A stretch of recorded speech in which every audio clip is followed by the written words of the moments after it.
As Alexander released a huffing breath, he half expected it to throw out a puff of steam. However, contrary to his expectations, no condensation was visible, as his hot breath mingled with the surrounding air. Apparently, the room had heated up quite a bit more than he had expected, though it still wasn't comfortable by any measure yet. His blue eyes gazed down to the man crouched on the ground. For a moment, he almost envied the way Brother Abbott was wrapped up in multiple layers of thick clothes, but the thought only lasted so long until he remembered that the man was only so thickly packaged because he was spending hours upon hours in this freezer, barely ever leaving it. The signs of that were showing all over the meager parts of his skin that were actually revealed to the outside world. Especially his lips had suffered. With the scarf usually covering his face pulled down at the moment, the guy got a good look at the thin, brittle lines that were always just one enthusiastic smile away from breaking open. Not that Abbott himself seemed to care. In fact, Alexander didn't think he had ever seen the man care less. He was utterly enthralled by his work, bordering on absolute fanaticism. Maybe bordering was even a bit charitable. It almost felt like his entire world had been narrowed down onto the user interface that his eyes were basically glued to. At least he had upgraded from one single small screen to an array of a total of 6 displays that were arranged on a framework in front of him by now. Hopefully that took off at least a little bit of the strain that the man's eyes were surely suffering through. From the corner of the upper middle one of the screens, Abbott's star-framed cross pendant loosely hung. To Alexander, it almost looked like the brother had placed it there in some sort of reverence. It reminded him of the way some of the faithful draped the pendants around their loved ones' necks sometimes. Of course, indicating that this mess of wires and scrap equaled a loved one in one of his faithful's eyes was far from a comfortable thought. However, at this point it was becoming quite hard to see this obsession as anything else than that. Boring, boring, boring. Abbott's voice suddenly shook Alexander out of his unappreciative thoughts, as the man seemingly began to mumble to himself. They really are. Nothing interesting to share behind the scenes. No plans discussed between closed doors. No lifted hands to hide away whispers. He sighed deeply and pulled away his hunched position from the screens ever so slightly to lean sideways onto one of his hands. Truly saintly. Alexander grimaced slightly at first, but then couldn't help but lift the corners of his mouth a bit.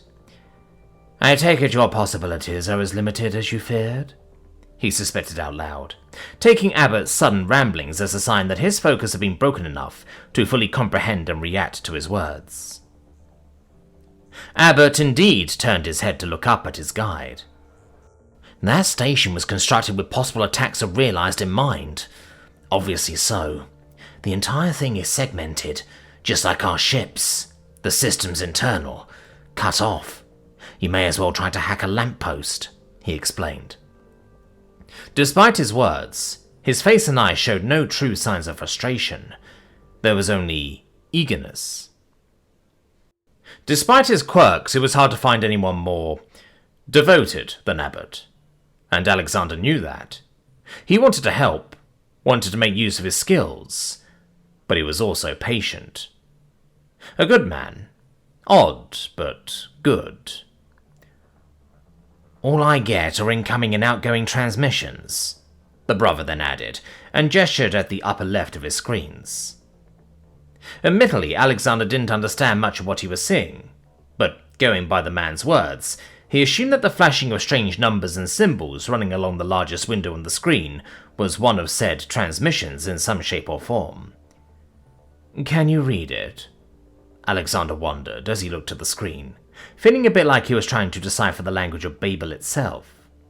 Of course I can.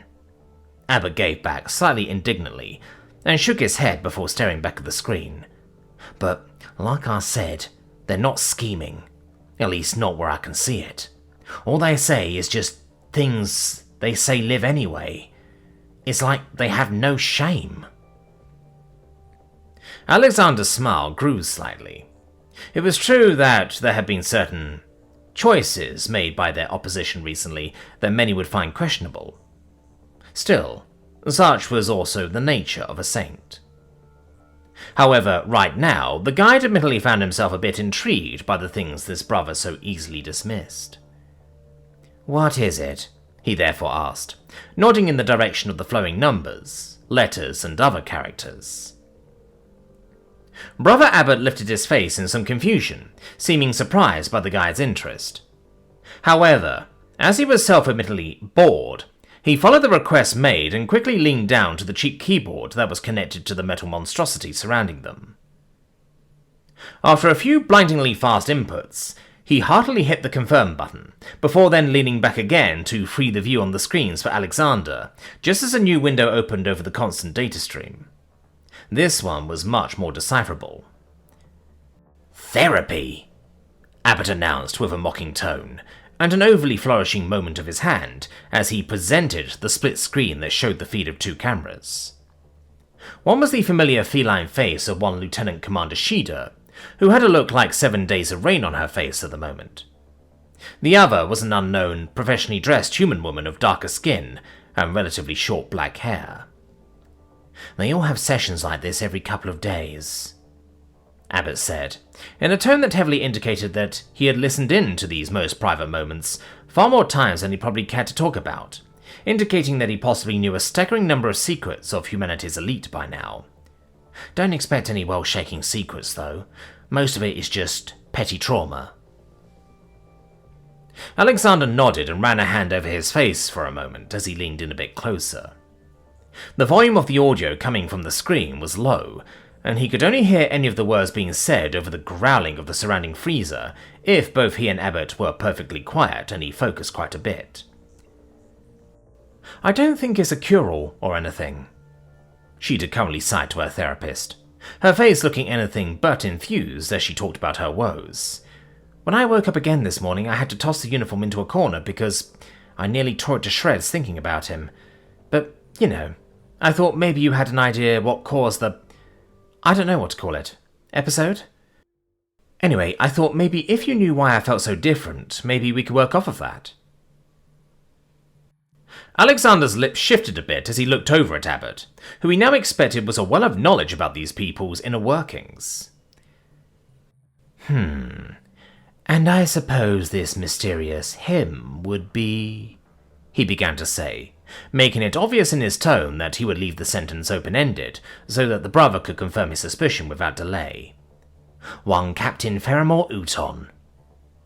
Abbott validated his suspicions without delay. "The woman is a fury when it comes to the old monkey. A true hellcat, if you will." He shifted a bit, seeming to be mildly amused by his own pun. "A lot like the saint himself, she seems to be possessed," he then added, his eyes momentarily glued to the feline's face. "She speaks of seeing red when just thinking about him, about the urge to kill overcoming her. Quite the things to say for such a high-ranking officer."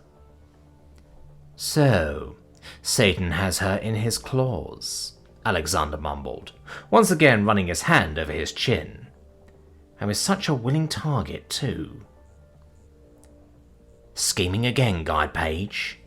Abbott asked with a deep snicker. Despite the cold surroundings, a flame was instantly lit behind his eyes as he smelled the possibility for action. "I don't scheme," Alexander denied with a shake of his head. Though, inadvertently, his hand moved up to the golden pendant around his own neck.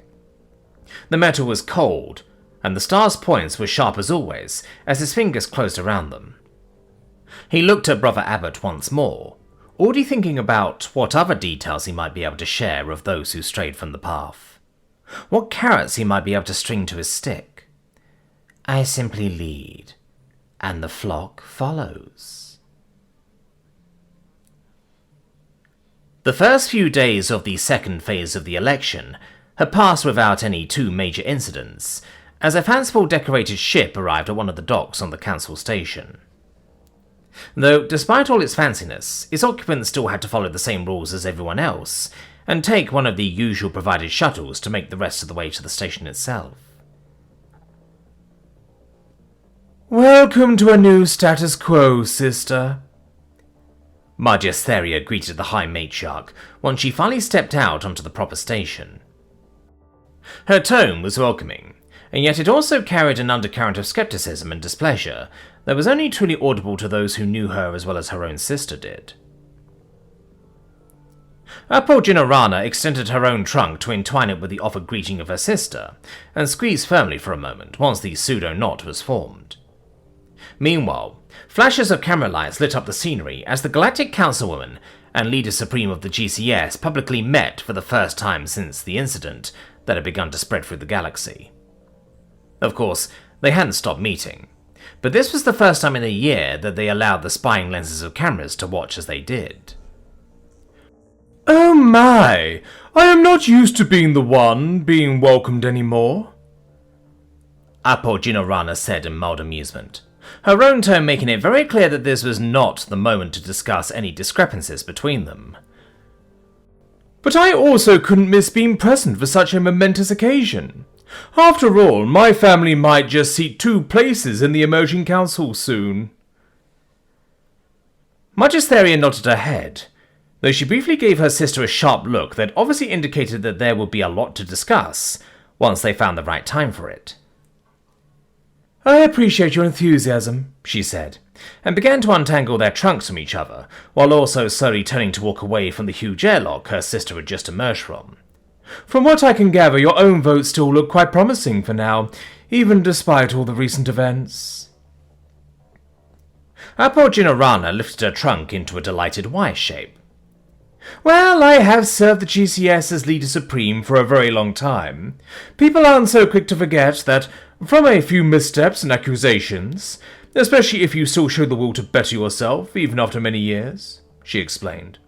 "Though obviously the election itself is still young, I may still be overtaken." Magistheria sighed and shook her head slightly.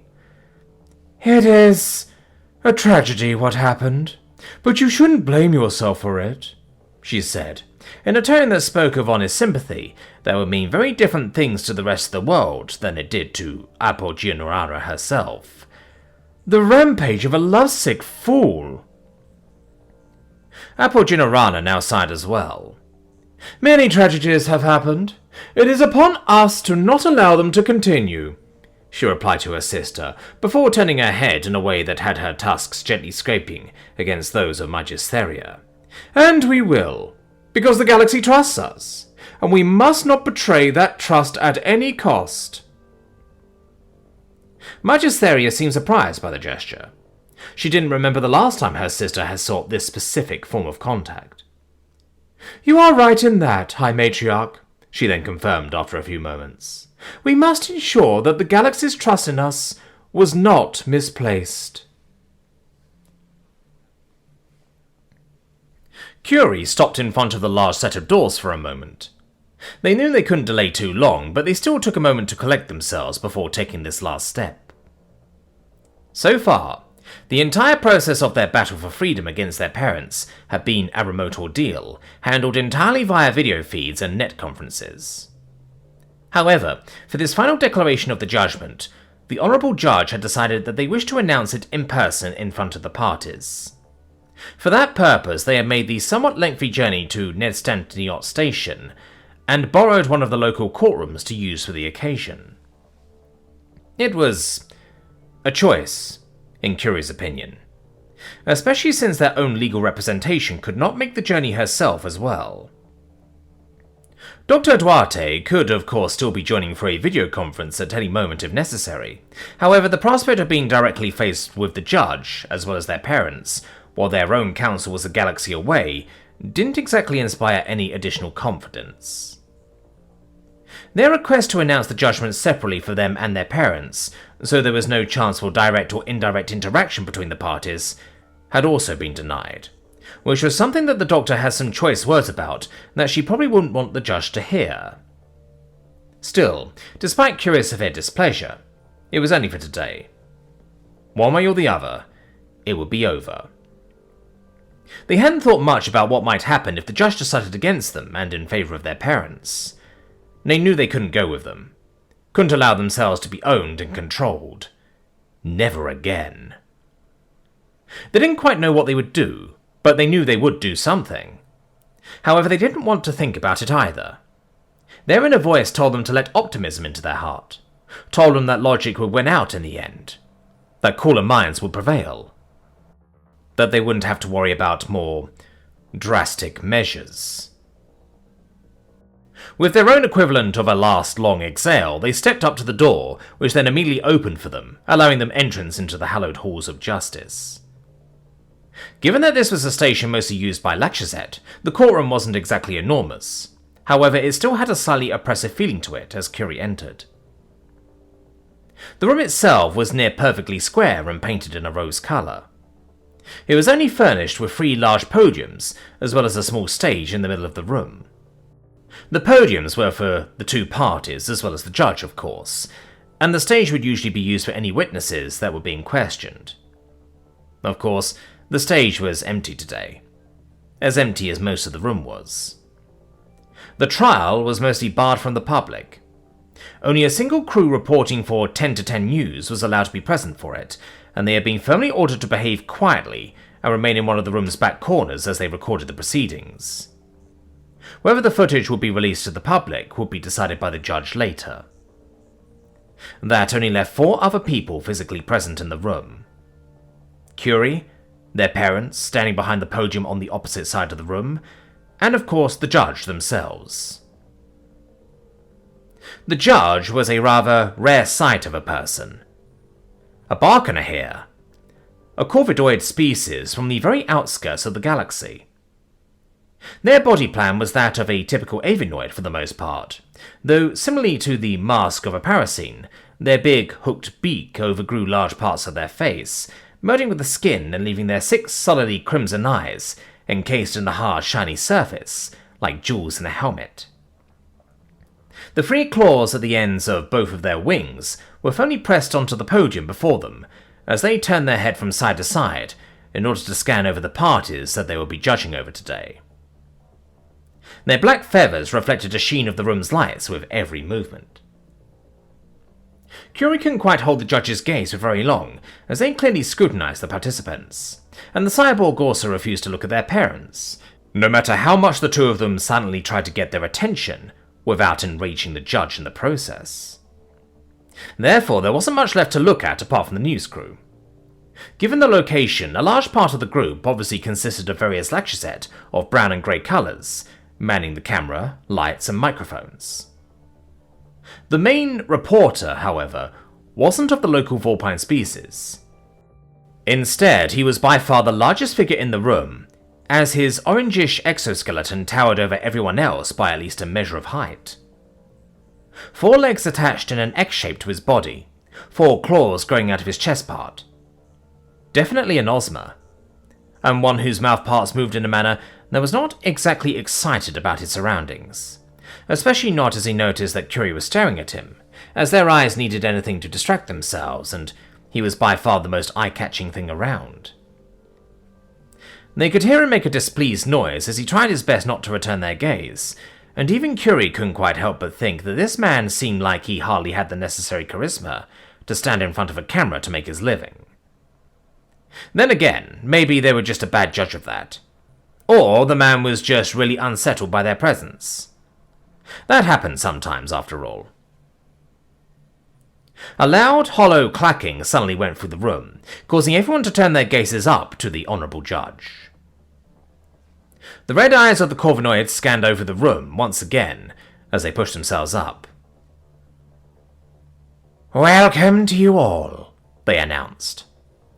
As they spoke, an air sac at their throat inflated visibly to push out each word, giving power to their melodic voice. "We have come together today in order to officially declare the judgment in the case Farian and Korohofa versus Curi," they said loudly, their red eyes lingering on Curi for a moment as they said their name, giving the cyborg an unsure feeling. "We have heard both sides. We have heard the evidence. We have heard experts. And we have even heard changes occurring in the galaxy itself." At that, Curi could see their parents briefly stick their heads together, quietly mumbling something to each other. The judge seemed to notice that as well. It was hard to see if they had any feelings on the matter. However, if they did not allow those feelings to interrupt them. "And we have arrived at our judgment," they proclaimed, raising their voice slightly in the way that made Curi suspect that they were demanding the attention of the two whispering Terravelt once again. The room indeed fell quiet at that. Obviously. That was what they were all here for, and it seemed like the judge did not intend to waste any time. It was a bit strange to think that they would want to get this over with so quickly, considering all the way they had travelled just to come here. But it wasn't like Curi didn't appreciate it. At this point, it was nothing but agony to wait.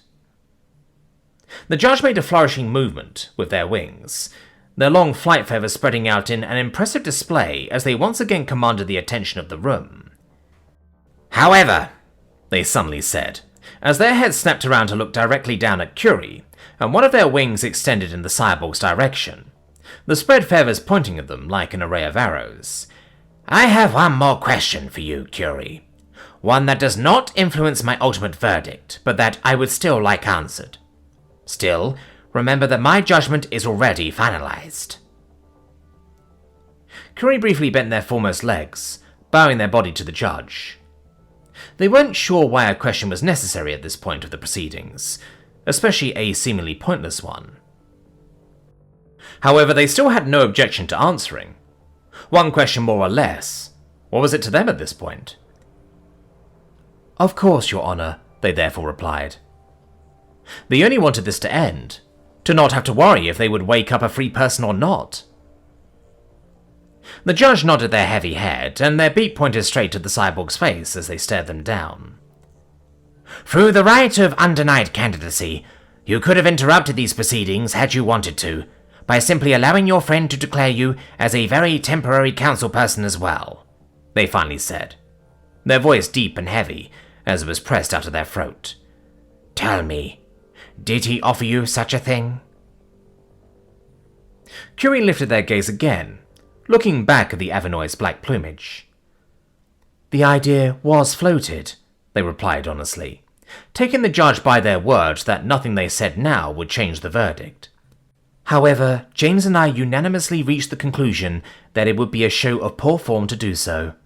I do not want to have to bargain my freedom as a person through back doors and technicalities. I want to be able to look at the world and tell it that I am my own person and that my life is mine. I do not need to cheat for it. I do not need my friends to buy it for me. It is mine. It is, finally, mine, and no one can take it from me." Although they hadn't quite intended it, a hint of challenge managed to sneak into their last words as they said them while looking up at the judge. They respected them. They respected justice and people who had prescribed their lives to it. But still, they wouldn't let it be taken away. Not without a fight. Not anymore. The judge's stare remained firmly on them for a moment longer before they nodded again. "I understand," the judge then said in an even tone, before cracking their beak one more time, like they had done to first catch everyone's attention. "Then I shall delay us no longer." With an extensive ruffling of their feathers that poofed their plumage out visibly, before their feathers slowly settled again, the judge turned their gaze straight ahead, seemingly looking directly at the recording camera instead of either of the parties, though in reality their eyes faced in such a way that they could see both plaintiff and defendant at the same time. "Hear it, Galaxy! The verdict of this trial!" they announced loudly, and once more brought their hands down onto the podium before them. "After hearing all sides, gathering evidence, and listening to experts and reason, I have made my judgment. Today's trial surely is a unique one that will likely be talked about for a long time, but it is not without precedent." They tilted their head so their beak pointed at Curi's parents. "The denaturation of one's own body is well established as a sign for an unwell mind within galactic culture and history," they said, before then tilting their heads so that their face pointed at Curi instead. "However, the determination of one's own body is just as deeply rooted in everyone's basic rights as citizens of the galactic community." The judge then took a deep breath and allowed it to leave their lungs slowly. After an extensive trial and multiple hearings, Curi demonstrated to me the ability to very precisely tell me of the motivations behind the augmentations to their body. They then finally continued, with their gaze slightly lowered. They told me of the lengths they had gone to achieve these augmentations. They described to me in great detail the very serious risks that had come with the operation and how they had prepared for them.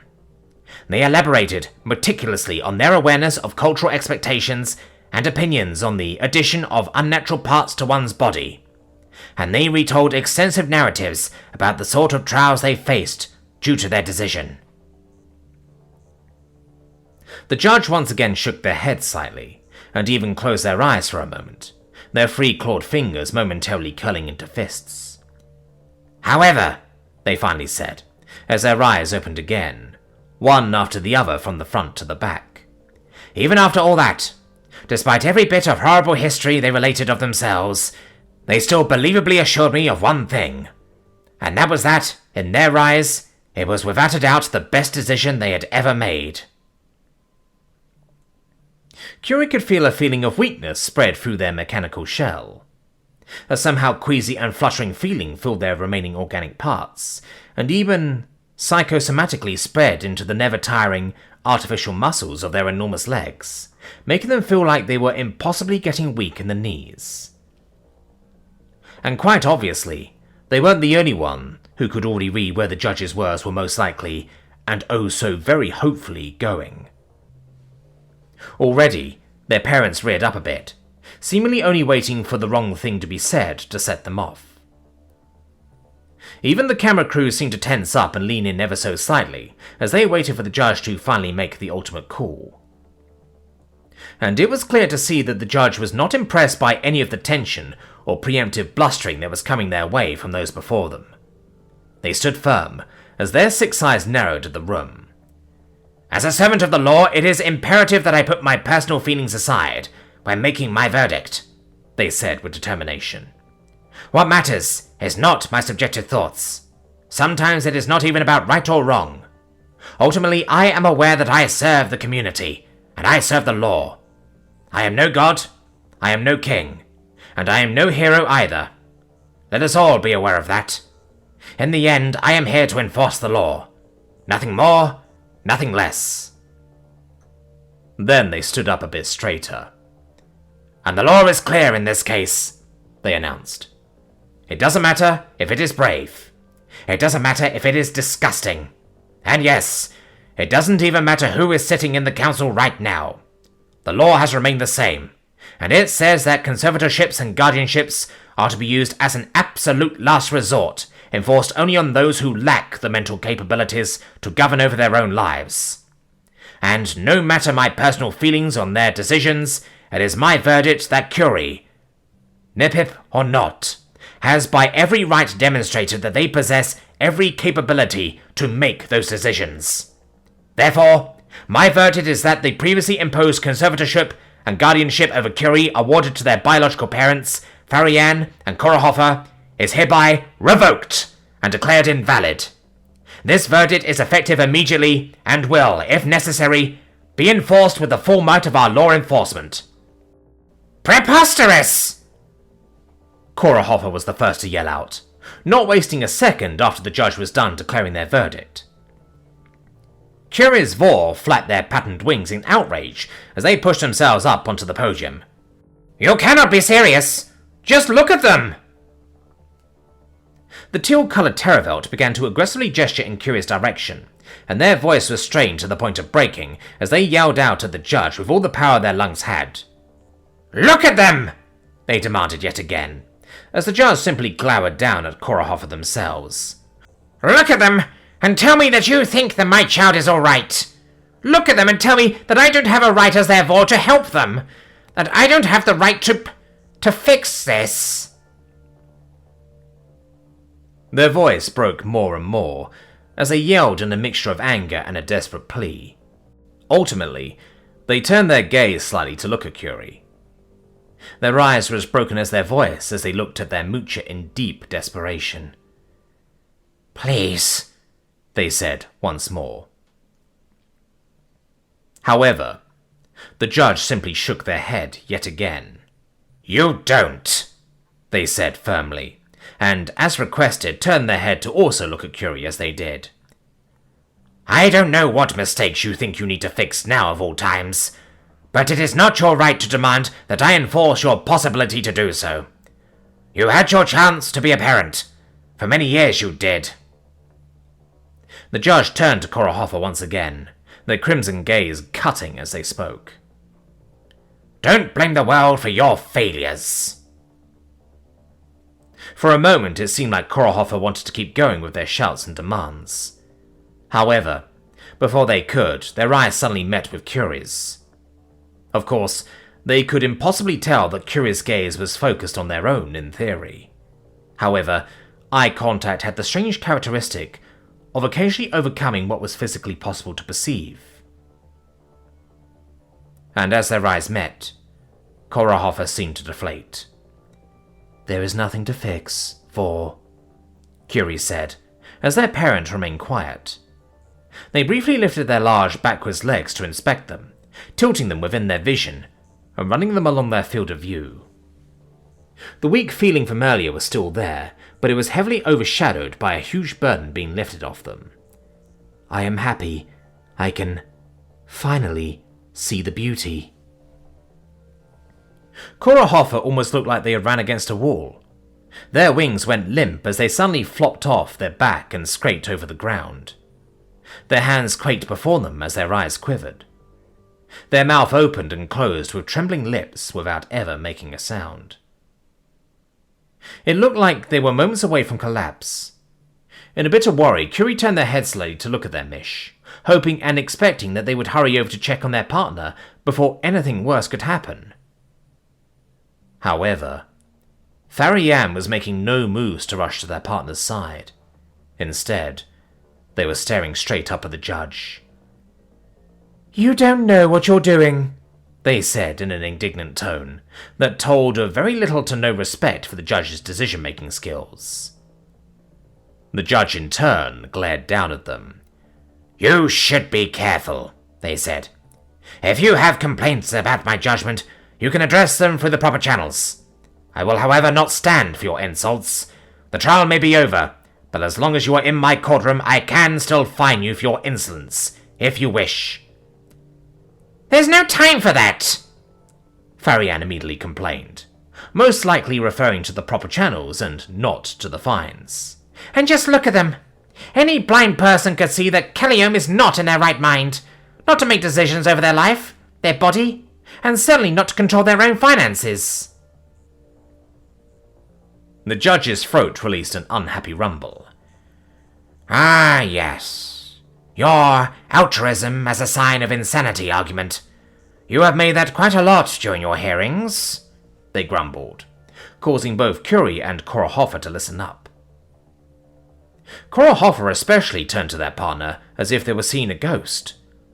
"What?" they asked, their eyes affixed to the pink terravelt before them. Farian released another indignant croak as they shook their head. "Look at them! Look at how they wasted away their beauty!" the pink terravant announced, as they gestured in Curi's vague direction.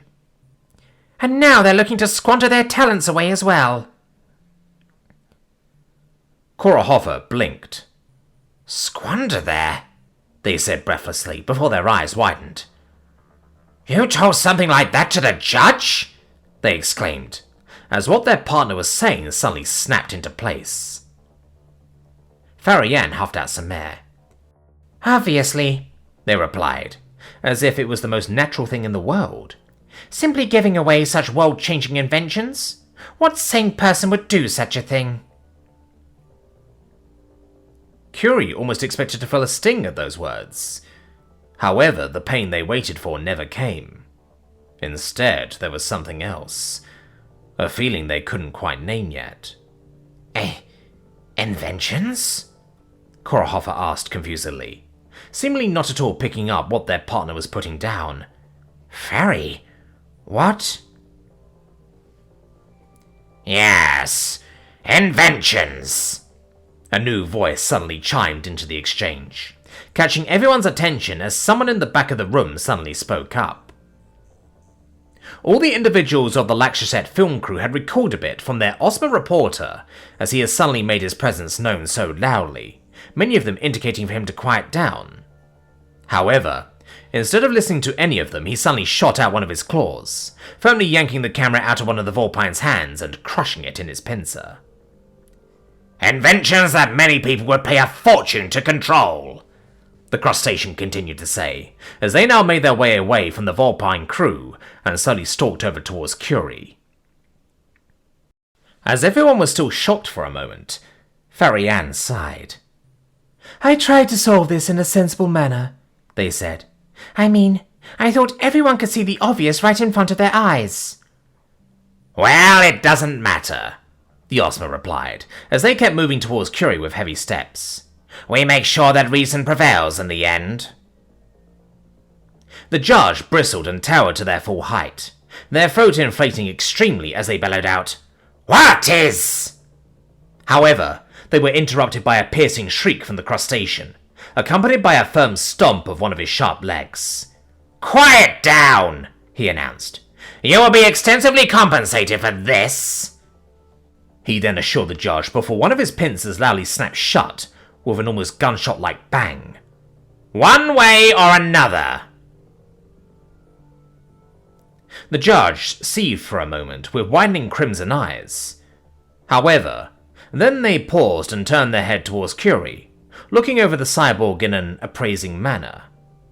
Then, they settled down a little bit, their expression unreadable, and didn't say another word. "Ferry, what?" Korohofer began to ask again, before snapping their gaze around to the massive crab still approaching their child. And before anyone really knew it, they were suddenly before the encroaching crustacean, blocking his way with widely extended wings. The Ozma stopped for a second, and looked down at the Terravelt almost curiously. Meanwhile, Farian sighed again. "Really now, Korohofer, stop being such a..." they began to say. However, they were interrupted as their face twisted in absolute horror at the sight, as the Ozma expressionlessly reached back with one of their large claws, and simply swatted the Terravelt out of the way, causing a sickening crunch to echo through the room, as the teal body flew to the side, hitting the floor with a dull thud and lying there motionlessly. "For!" Curi themselves yelled out, before they could even think about it, while a piercing shriek escaped Farian, who then immediately held themselves over the podium in front of them to scramble towards their partner. "Korohofer!" they cried out in terror, as they fell to their knees beside the motionless body. Their eyes were wide and horrified as they inspected their partner's broken form, before their face whipped around in sheer wrath as they glared up at the Ozma with a gaze of pure acid. "What you doing? I didn't tell you." "Tell me!" the crab suddenly bellowed out in indignation of his own, and he stopped momentarily to glare down at Farian in a dark warning. "You don't get to tell me anything. You had a simple job that you wasted a bunch of my and my employer's time on. And in the end, you couldn't even manage to call a crazy. Some visible bubbles released from the Ozma's mouthparts as they spewed out their next words. "Be glad I don't cut you off like the loose end you are."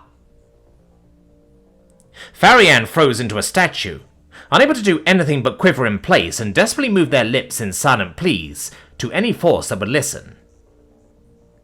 As the crab turned away from them and continued his march towards Curi, the cyborgs stared at their parents. Their quivering mish, unable to do anything, as their vor lay on the ground, likely in desperate need of medical attention. Why was no one coming? The room should be swarming with security by now. They looked up at the judge. The Corvodoy's expression was still utterly unreadable. Were they compliant? It didn't seem like it. The unnamed feeling in Curi's stomach churned as their gaze darted from Mish to Vor to the judge, then back, before it finally reached the man approaching them. By now, the crustacean stood right before them, easily towering over their cybernetic body with his size. "Too bad," he said as he glared down at them. "The poor cyborg couldn't take the verdict. They couldn't face the prospect of not being allowed to follow their sick fantasies anymore. And, as they were prone to do, they reached for self-harm." Curi just stood there. Good thing I know the right people, the ostler chuckled, before suddenly retching. After a few moments of gurgling and gagging, they finally managed to spit something out. Curi immediately saw that it was a handgun. The weapon was undetectable on you since your entire body is metal. A bit small for my taste, they said, as they took it into their claw while holding a sort of small stick with the other, likely to pull the trigger with. But believable enough for you to... There was a pang, then a clack, and then a clatter, as the gun slid across the floor after being violently dislodged out of the crustacean's hand. The Osmo was stunned for a moment, and their eyes stared at Curi's still extended leg in confusion. The weapon had been struck out of his hand before he even knew what happened.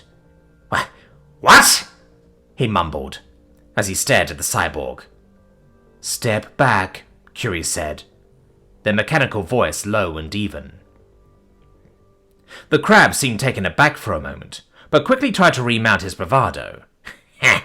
You think just bit, he tried to say, but he was interrupted as Curi's extended leg shot down to the ground, impacting it with an ear-piercing sound of metal on metal, throwing sparks and burying his tip a good few inches into the floor of the courtroom. Step back, Curi repeated, lifting their glowing red eyes to look at the crustacean's face directly. Of course, their metal face could not change his expression, and their synthetic voice could not quiver in anger, but it was still clear that the man heard every bit of the warning behind it. I don't know what I'm going to do if you stay in my reach. He probably deserved it. He deserved it. He definitely deserved it. But even if he did, that was not who Curi wanted to be. That was not what they wanted to do with their life. This life that they had just gotten back. The man was no threat to them anymore, so they didn't want to hurt him, even if they really wanted to. They looked over at their Vor, still entirely motionless on the ground. And the floor groaned once again under the pressure of their leg.